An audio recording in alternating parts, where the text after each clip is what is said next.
Asungoda masiblings. Kuti batsire kurekoda. Handiti.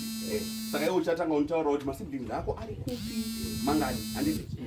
Saka totanga newe pa. Chakana kuma June chakadzwa Canada kai. Canada. Handiti. Wacho anza meguru memis Australia. Australia. Uzo wacho kuchena unzi Mayan brand kubia pia. Mbia makwana. You are to kwana. In the 3 kaiwe. Which means in Canada, Australia and China. And it's do have muri mkoma. Ma fertilizer. Ma siblings, do my siblings. Or Egypt. Oh, by Egypt. Egypt. Egypt. Tera babi in France in deny. France is both. France. Bambiana. Don't go my guru my job. Go. Kuno mbonetse France kungo apa.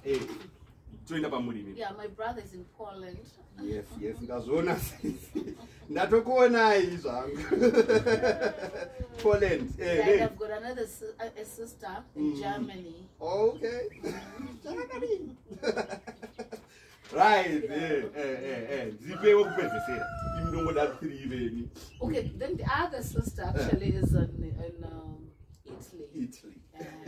Do Italian? Yeah, no.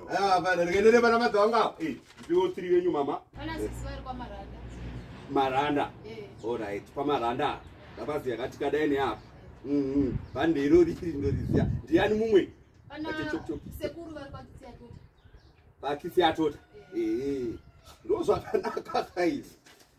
Vanodhilika nava. Do to ataenda apa ndipewe chikwe kupedzesera mama. Munini vari kurafingora. Rafingora. Aiwa. Neni ndiri kurutenga. Muri paritenga. Aiwa mama. Zvafamba zvakanaka.